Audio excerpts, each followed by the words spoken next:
On a cold, gray morning in Stockholm, when the city is still wrapped in silence and the first light is barely touching the water, a man steps out of his apartment, pulls his coat tight against the Nordic wind, and walks quietly toward a building that most of his neighbors have never entered. Inside, he removes his shoes. He faces east, and in a country where the sun barely rises in winter, he begins to pray. Now here's the question almost no one is asking. What is it actually like to be Muslim in one of the most secular, progressive countries on earth? Because the answer is far more complex than you've been told. By the end of this documentary, you're going to discover a reality that very few people outside Sweden truly understand. A story about identity, belonging, survival, and faith, lived quietly between the minarets of memory and the glass towers of modern Scandinavia. And what you find may completely change the way you think about what it means to be a minority in the modern West. Sweden is a country that many Americans picture in a very specific way. Clean cities, social equality, blonde landscapes, a welfare state that takes care of everyone. And in many ways, that image is accurate. But Sweden is also home to one of the most significant Muslim populations in all of Western Europe. And that story is one that global media rarely tells with full honesty. Estimates suggest that somewhere between 8 and 10% of Sweden's total population today has Muslim heritage or background. Some analysts place the number even higher when second and third generation communities are included. That means in a country of roughly 10 million people, close to 1 million individuals carry some connection to Islam. This didn't happen overnight. It began decades ago. After World War II, Sweden opened its doors to labor migrants. Workers came from Turkey, from the former Yugoslavia, from Morocco and Pakistan. They came to build Swedish roads, work Swedish factories, and quietly build a new life far from home. They never planned to stay forever, but life, as it always does, had other plans. They built small communities. They found mosques in basement rooms and converted warehouses. They married. They had children, and those children grew up speaking Swedish as their first language, but praying in Arabic before bed. A generation was born between two worlds, and that tension between the country you live in and the faith you carry is exactly where this story begins. Walk through the streets of Malmö today, Sweden's third largest city, and you'll enter a different Sweden than the one most tourists see. Here, almost a quarter of the population is estimated to have roots in Muslim-majority countries. Some neighborhoods feel more like Beirut or Baghdad than a Scandinavian city. Arabic signs, halal butchers, the sound of the Edhan drifting from a window somewhere above the street. And yet, you're standing in the heart of Western Europe. Local observers have noted for years that Malmö represents something rare in the world. A city where Muslim identity is deeply embedded in the urban fabric of a traditionally Lutheran country. But what does that actually mean for the people living it? That's the question we need to sit with. For many Swedish Muslims, daily life is defined by a very specific kind of navigation. Not the kind you do with a map, but the kind you do inside yourself. Every morning, there's a quiet calculation. How visible do I want to be today? Do I wear the hijab to the job interview? Do I tell my colleagues I need to leave early on Fridays? Do I explain what Ramadan is? Or do I just quietly drink water and hope no one notices? This is the invisible labor of being a visible minority, and it begins early. Muslim children in Sweden grow up in a school system that is proudly secular. There are no religious prayers in public schools. Pork is often served in the cafeteria. Christmas plays, Easter traditions, and Swedish cultural celebrations form the calendar of childhood. For many Muslim kids, this creates a kind of double life, the world of school and the world of home. Some describe it as enriching. Others describe it as exhausting. Here's something that might surprise you. Sweden actually has some of the strongest legal protections for religious minorities in Europe.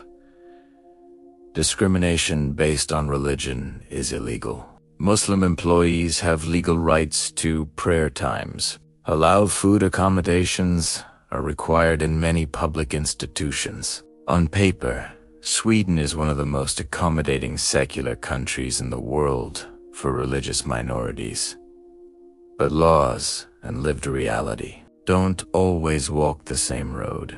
Because in practice, Swedish Muslims, particularly women who wear the hijab, report facing quiet but persistent discrimination in the job market. Studies conducted by Swedish researchers found that job applicants with Arabic or Muslim-sounding names received significantly fewer callbacks than applicants with Swedish-sounding names, even when their qualifications were identical. Some analysts have called this invisibly not violent, not loud, but present, every single day. And yet, here is where the story takes an unexpected turn. Because inside these communities, something remarkable has been quietly building. Swedish Muslims have built one of the most organized, self-sufficient minority communities in Northern Europe. There are Islamic schools, Islamic centers, Muslim sports clubs, halal restaurants, Muslim-owned businesses, community radio stations, and social media channels that speak directly to the second and third generation experience. The community didn't wait to be included. It built its own table. The mosques of Sweden are particularly fascinating. In a country with no tradition of minarets, Sweden now has dozens of established mosques. Some are humble, tucked into industrial buildings, barely noticeable from the street. Others are large, official, proudly, architecturally distinct. The largest mosque in Scandinavia, located in Stockholm, stands as a quiet but powerful statement. It was built with private donations, not government funds, not foreign money. Community money. According to reports, tens of thousands of Swedish Muslims worshipped in organized mosques across the country today. But there is a complication hiding beneath this picture of community strength, and it is one that Swedish society is still struggling to honestly address. Sweden has seen, over the past decade, a significant rise in political rhetoric targeting Muslim communities. Far-right political parties have grown in influence. Anti-immigration sentiment has shaped national elections. Debates about Islam in Sweden have sometimes crossed the line from policy discussion into something far less dignified. For Swedish Muslims, watching their sacred texts burned in the streets of their own country was not an abstract political event. It was personal. Here faith isn't loud. One community member was reported as saying, "It survives quietly." That line captures something essential about Muslim life in Sweden. There is a determination that runs through these communities. Not loud, not aggressive, but deeply, quietly resilient. Ramadan in Sweden is a particularly striking experience to consider. In winter, fasting in a Scandinavian country means no food or water during some of the longest nights and shortest days in the world. But in summer it's the opposite.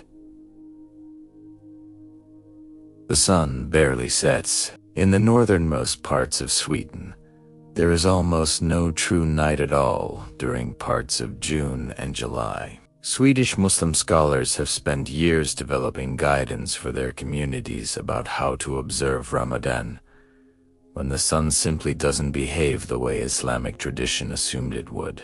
This is what happens when ancient faith meets the very specific geography of the far north. And it's in these moments, these quiet, practical, real-life adaptations, that you begin to understand something deep about this community. They're not trying to be Swedish Muslims.